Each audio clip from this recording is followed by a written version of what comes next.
여러분들은 무엇을 바라보고 사십니까? 어디에 시선을 집중하십니까? 사회학적으로 보면 우리가 보여지는 것, 외형적인 것, 외모를 많이 봐서 외모지상주의 이런 것이 얼마나 만연한지 몰라요. 또 심리학적으로 봐도 사람들의 시선을 의식해서 그 시선 때문에 올무가 되기도 하고 자존감이 떨어지기도 하고 교만한 모습도 나타나 이런 모습들이 나타나지 않습니까? 여러분 시선이라는 것 성경에서도 매우 중요한 시선에 대해서 이야기합니다. 하나님이 우리를 바라보고 계시고 우리가 하나님을 바라보는 이러한 삶을 우리에게 말씀하는데 이게 바로 믿음의 눈이에요. 믿음의 눈이 띄어지기를 축복합니다.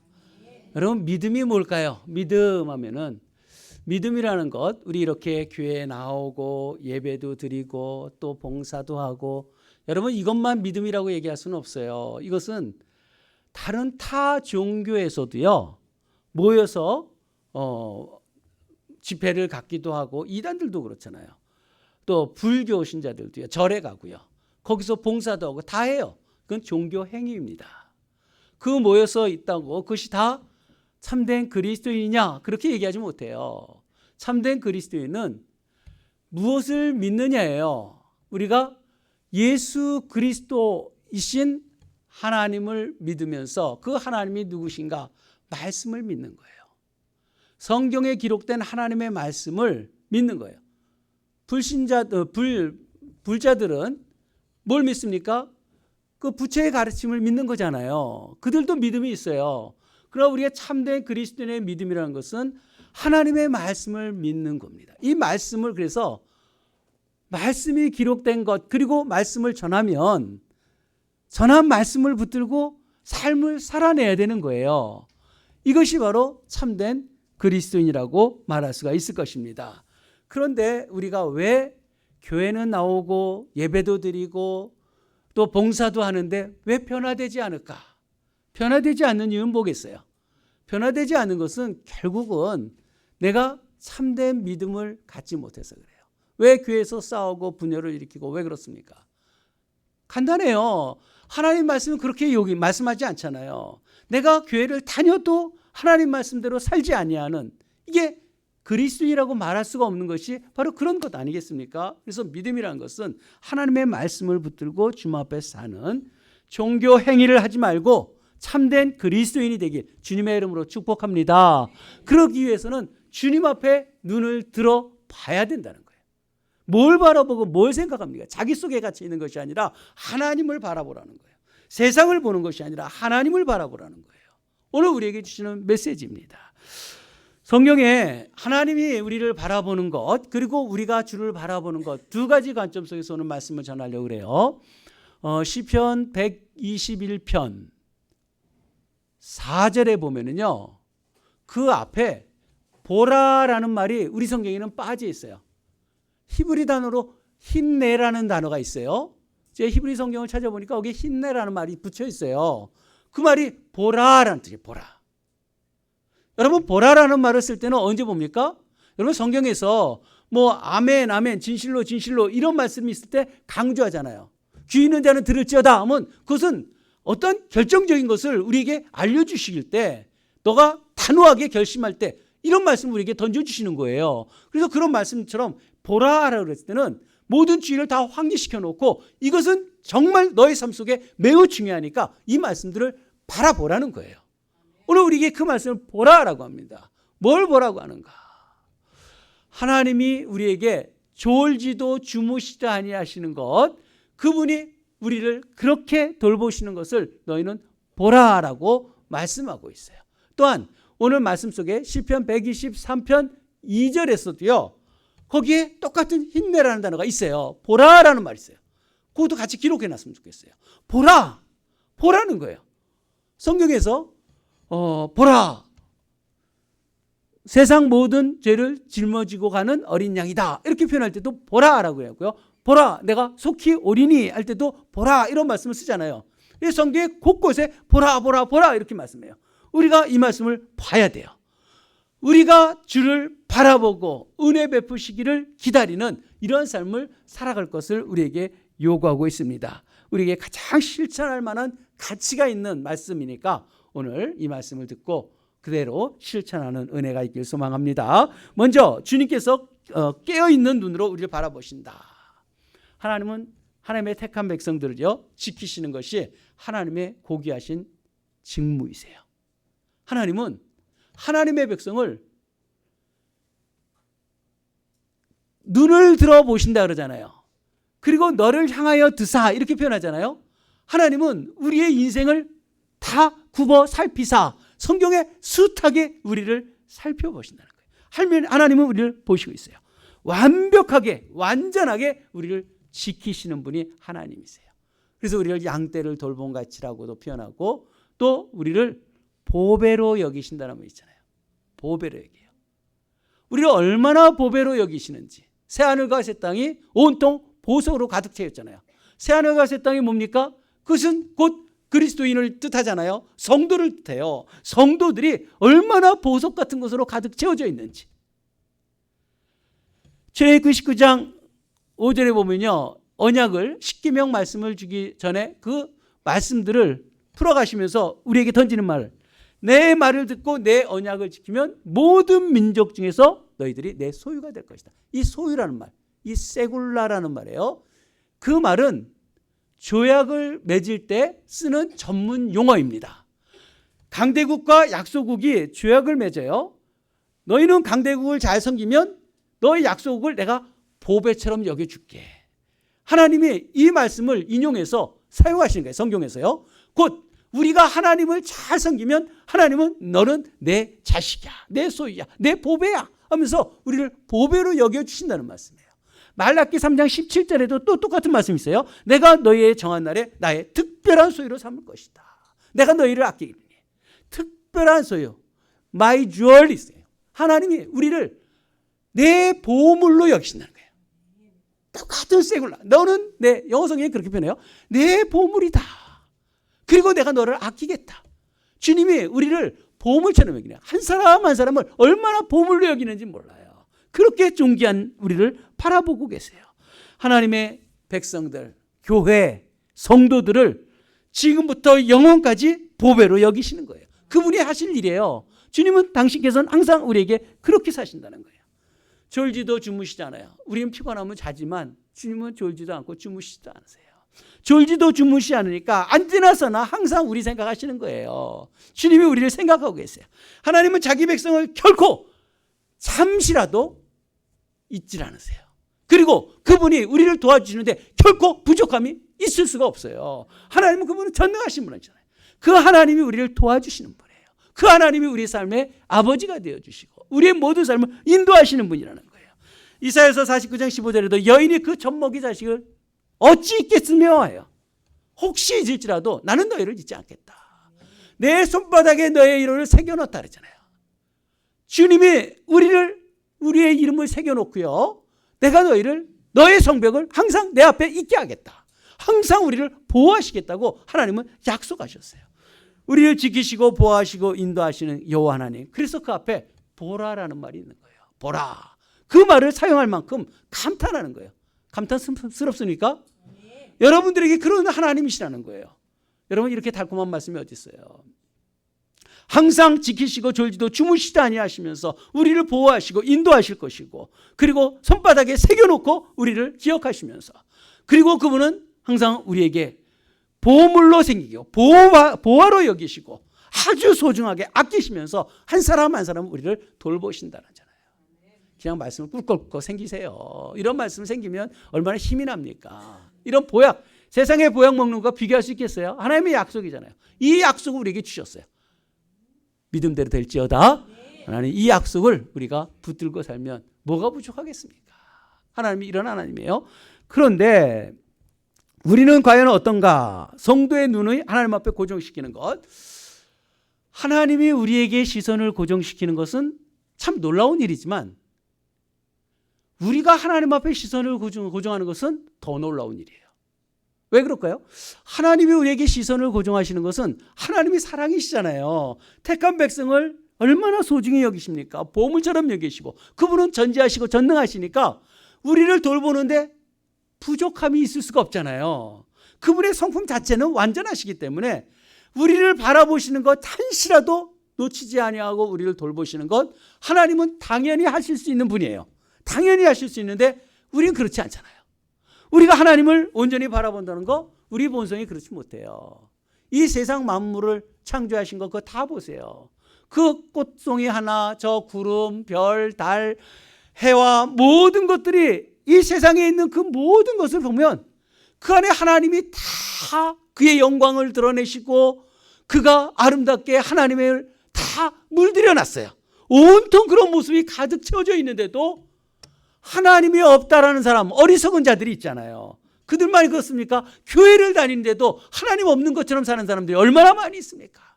하나님이 있다면 그렇게 살겠어요? 하나님 없는 것처럼 인생을 사는 것이 우리 속에 얼마나 많이 있어요. 하나님이 이렇게 우리를 다 보여주는데도 우리는 하나님을 믿지 못해요. 우리 손에 성경이 있어요. 이 성경이 뭐예요? 하나님의 자계시예요. 하나님이 누구신지를 우리에게 말씀을 해주시고 있어요. 말씀을 보면 하나님을 만나요. 하나님이 우리에게 이야기하시는데 성경 얼마나 보세요. 하나님을 만난다고 하면서 하나님의 말씀을 과연 우리가 얼마나 말씀을 보는가. 또 말씀은 들음에서 난다 그랬어요. 믿음은 들음에서 난다 그랬어요. 여러분 하나님의 말씀을 얼마나 숱하게 많이 말씀을 들었습니까? 말씀을 전할 때 말씀을 전하는 자의 입장은 이래요. 항상 하나님의 말씀을 정확하게 전달하고 싶어요. 하나님의 뜻을 전달하고 싶은 게 목회자의 마음이에요. 하나님 말씀만 전하고 싶어요. 그런데 말씀을 듣는데 왜곡하는 사람들이 많아. 왜 그럴까요? 스포츠 목사님이 이런 말 하더라고요. 이 말하면 누구를 좋아해서, 이 말을 하면 누구를 미워해서. 그래 화가 난다는 거예요. 아니 내가 무슨 광대냐, 내가 무슨 연기자냐, 내가 강단에 서서, 이 거룩한 강단에 서서 하나님의 말씀을 전하는데 말씀에 이렇고 저렇고 왜 그런 얘기를 하느냐. 내가 하나님의 말씀을 전하는데 말씀 속에서 하나님이 전하는 말씀을 전하는 것 그 누구도 다 한다는 거예요. 그런데 말씀 받는 밭이 달라요. 말씀이 이렇고 저렇고 하나님의 말씀을 전하는데도 진리를 온전히 받아들이지 못하는 우리는 그래요. 성도는 하나님의 말씀으로 받을 때 믿음이 생겨요. 여러분 하나님의 말씀으로 받으세요. 내 형편 속에서 내 위치 속에서 말씀 받지 마세요. 그럼 말씀을 목사의 입을 막으려고 그러면 어떡하겠어요? 하나님의 종의 말씀을 선포하는데 이런 사정이 이렇고 저런 사람, 이 사람 저 사람 사정 보고 어떻게 하나님의 말씀을 동시에 다 전할 수 있겠습니까? 하나님의 말씀이 전해질 수 있도록 말재주 부리는 게 아니라 누구를 슬프게 하고 누구를 기쁘게 하고 주의 종이 그러겠습니까? 말씀을 전할 수 있도록 바른 말씀을 들을 수 있도록 우리가 진리만 선포할 수 있도록 우리가 말씀을 받기를 주님의 이름으로 축복합니다. 그래서 이 말씀을 전하는데 이 말씀을 어떻게 전해요? 1절에 보면요.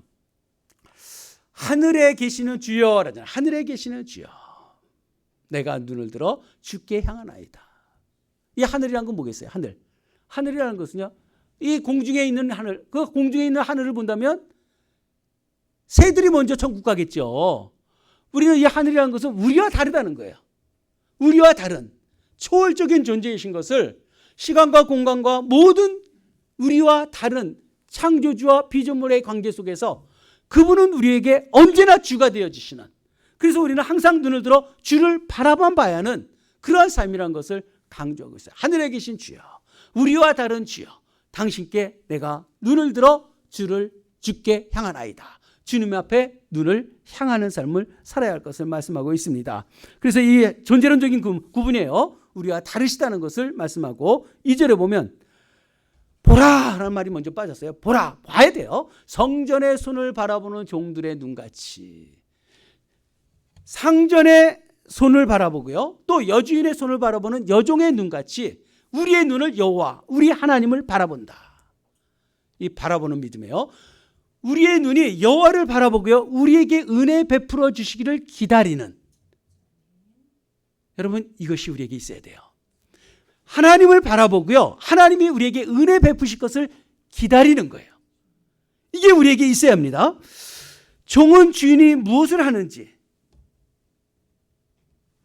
종이잖아요. 주인은 결정권을 갖고 있고요. 판단력을 갖고 있고요. 판결할 수 있어요. 생사 여탈권이 당시에는 주인에게 있어요. 주인이 하라니. 그래서 주인의 손, 눈짓, 모든 것이 얼마나 중요하겠습니까? 항상 바라보고 있는 거예요. 그 바라봄처럼 우리가 하나님을 바라봐야 한다. 어떤 은혜를 베푸시는지 기다려야 한다.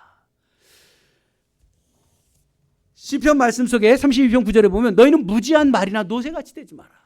무지한 말, 노새. 말과 노새가 무지해 갖고요. 고집 부리고 있고요. 이런 삶을 살지 마라. 그럴 땐 재갈과 굴레로 단속시켜야 한다래요. 훈련을 통해서라도 하나님의 백성이 되어질 수 있도록 거칠게라도 다루면서라도 하나님 앞에 나오게 하는 거잖아요. 지시하는 것을 기다리고 바라보는 그 간절함, 이게 충성된 자잖아요. 종은 주인에게 충성해야 된다. 하나님이 우리의 주인 되시잖아요. 그래서 우리는 항상 주를 바라봐야 한다는 거예요. 그리고 그분이 우리에게 베푸시는 은혜를 기다리는 거예요. 여러분, 은혜가 뭡니까? 은혜. 오늘 본문의 말씀은요, 사실 조금 더 이해를 쉽게 하려면 거꾸로 읽어야 돼요. 4절까지 있는데 4절부터 계단식으로 하나씩 밟아 올라가면 성경 본문이 좀 더 쉽게 이해돼요. 4절 한번 보세요. 안일한 자의 조소와 교만한 자의 멸시가 우리 영혼에 넘치나이다. 3절 보면 우리에게 은혜를 베푸시고 또 은혜를 베푸셔서 이런 심한 멸시기에 우리가 넘친다 그러잖아요. 이 멸시들이 있고 힘들고 어려움이 있는 거예요.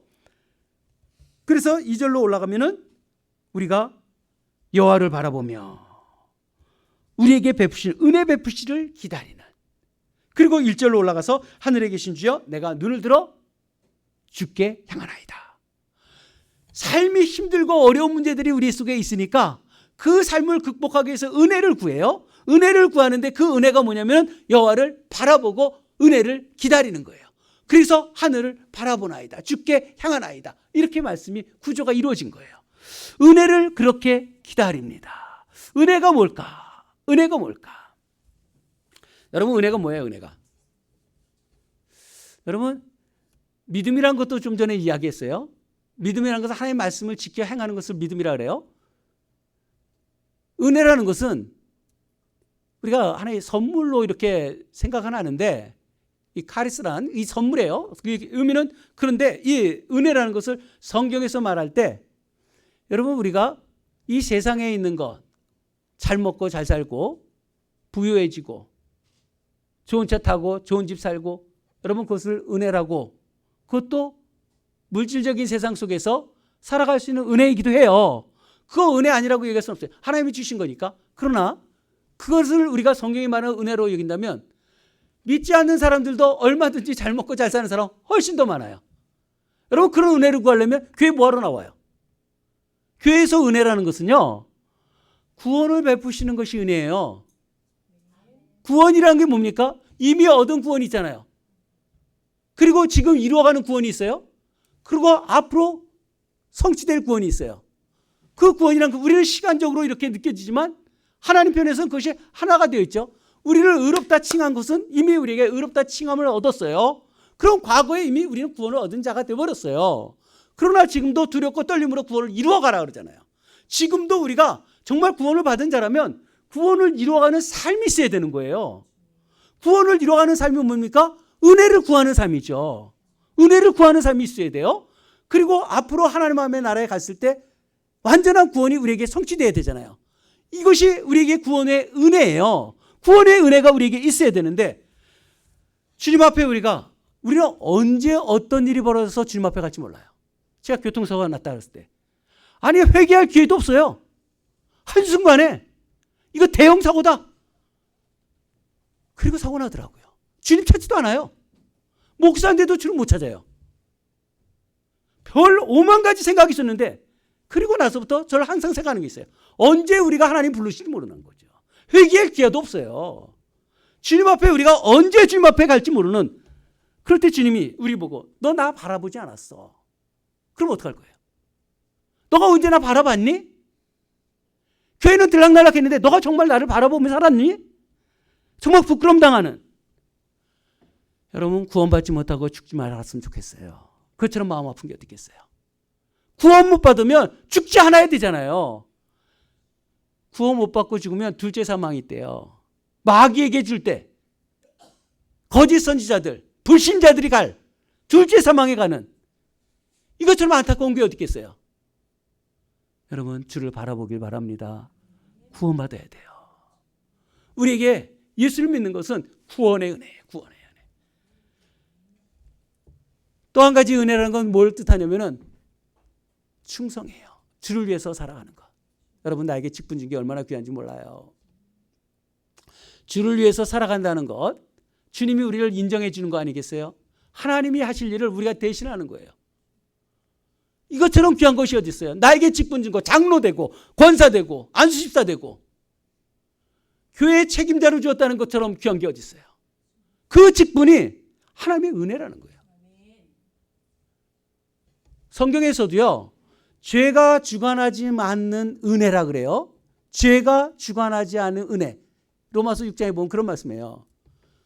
구원이란 것은 죄가 우리를 주관하지 않는 은혜가 있고요. 또 고린도전서 15장 10절을 보면은요, 다른 사도보다 더 열심히 한 것이 하나님의 은혜라 그래요. 은혜를 다른 사도들보다 더 바울이 열심히 했던 걸 은혜라고 고백을 해요. 은혜라는 것은 주의 일을 하는 거예요. 나에게 직분을 주셔서 내가 주의 일을 할 수 있다는 게 얼마나 큰 은혜인지 몰라요. 그 은혜를 기다리라는 거예요. 바라보라는 거예요.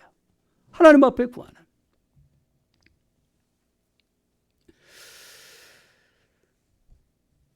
3절에 여호와여 우리에게 은혜를 베푸시고 또 은혜를 베푸소서. 은혜가 얼마나 중요한지. 은혜를 베푸시고 또 은혜를 베푸소서. 심한 멸시가 우리에게 넘치나이다. 이 멸시가 뭔가 4절에 바로 나와요. 이 멸시가 뭔가. 심한 멸시가 4절에 보면 안일한 자의 조소, 교만한 자의 멸시. 여러분 조소 멸시를 당하는 것은 몽둥이로 맞는 것보다 더 치명적이에요. 말로 상처받는 거. 그래서 말을 잘해야 돼요. 말을 살리는 말을 해야 되고요. 좋은 말을 행할 수 있는. 안일한 자라는 건 뭡니까? 안일한 자라는 것은 여기서 신뢰하지 않는 자들이죠. 하나님을 신뢰하지 않는 자고요. 신앙생활에도 결국은 안일한 신앙생활하는, 하나님 앞에 신앙생활에도 변화되지 않은 가운데서 교회 다니는 자들, 이게 안일한 자들이에요. 또 교만한 자는, 교만한 건 뭐 말할 것도 없어요. 하나님을 두려워하지 않는 자예요. 하나님을 두려워하지 않으니까 자기가 자기를 우상 숭배하는 거예요. 자기를 섬기는 자들이에요. 교만한 자들은요. 그러니 모든 그 교만이 하나님 뜻이 없어요. 내가 하는 거예요. 하나님이 원하는 대로가 아니라 내 마음대로 하는 거예요. 내 마음대로. 내가 이렇게 하면 되지, 저렇게 하면 되지. 하나님 앞에 묻지도 않아요. 그러니 그런 사람은 기도도 못해요. 하나님을 찾는 것 필요해서 찾겠죠. 그러나 진정으로 하나님을 찾는 자들은 안일한 자, 교만한 자 낼 수 없어요. 근데 그들이 조소하고 멸시한다는 거예요. 그것이 영혼에 넘치도록 힘들게 한다는 거예요. 세상에 잘났다는 사람들 조소와 멸시, 경건한 자들을 박해하는 것이 얼마나 큰 죄악인가. 그런데 문제는 여기에 있는 모든 사람들이 정말 살고 보니까 그렇더라고요. 처음부터 교만한 사람 없어요. 처음엔 다 겸손해요. 온유한 것 같아요. 근데 자기가 뭔가 좀 되어지면 사람이 바뀌어요. 교만해지고요. 오만해지고요. 그리고 없는 사람을 무시하고요. 그러니 우리가 아무것도 없는 게 어쩌면 더 은혜예요. 정말 뭔가 가지고 있어서 우리가 또 교만해질 수 있다는 것. 우리도 똑같이 저럴 수도 있다는 것. 그렇기 때문에 우리는 그것조차도 은혜를 구해야 돼요.